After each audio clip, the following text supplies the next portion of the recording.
కార్తీక పురాణము 7వ అధ్యాయము. శివకేశవార్చన విధులు.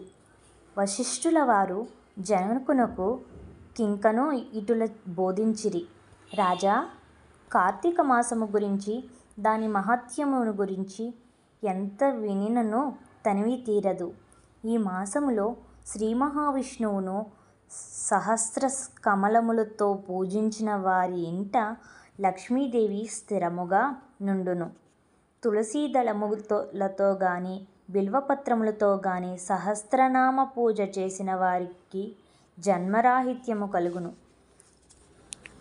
కార్తీక మాసమునందు ఉసిరి చెట్టు క్రింద సాలగ్రామము నుంచి భక్తితో పూజించిన ఎడల వారికి కలుగు మోక్షమెంతదంతగాదు.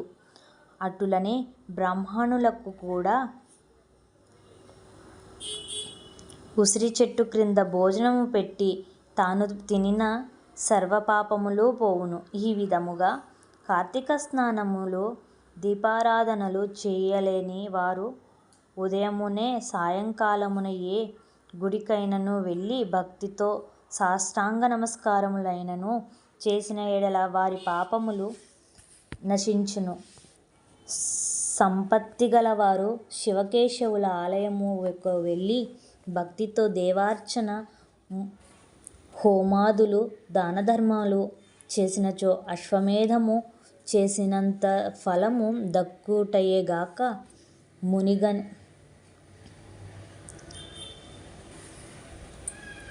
వారి పితృదేవతలకు కూడా వైకుంఠ ప్రాప్తి కలుగును. శివాలయమున గాని విష్ణాలయమున గాని జెండా ప్రతిష్ఠించినచో యమకింకరులు దగ్గరకు రాలేరు సరికదా. పెనుగాలికి ధూళిరాసు లేగిరిపోయినట్లే కోటి పాపములైనను పటాపంచలైపోవును. ఈ కార్తీక మాసములో తులసి కోట వద్ద ఆవు పేడతో అలికి వరిపిండితో శంఖచక్ర ఆకారములు గల ముగ్గులు పెట్టి నువ్వులు ధాన్యము పోసి వానిపై ప్రమిదనుంచి నిండ నువ్వుల నూనె పోసి వత్తిని వేసి వెలిగించవలెను. ఈ దీపము రాత్రింబవళ్ళు ఆరకుండా ఉండవలెను. దీనినే నంద దీపమందురు.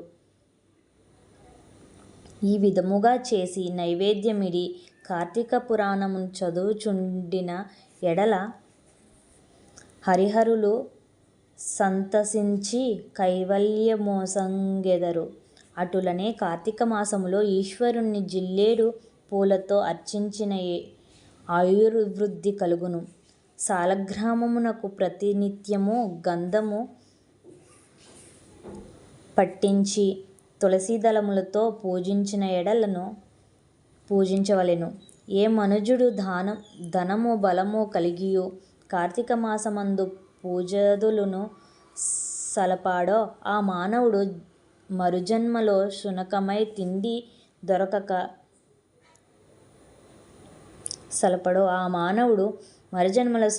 తిండి దొరకక ఇంటింటా తిరిగి కర్రలతో దెబ్బలు తింటూ నీచస్థితిలో చచ్చును. కావున కార్తీక మాసము నెల రోజులు పూజలు చేయలేనివారు ఒక్క సోమవారమైనను చేసి శివకేశవులను పూజించవలెను. మాసఫలము కలుగును.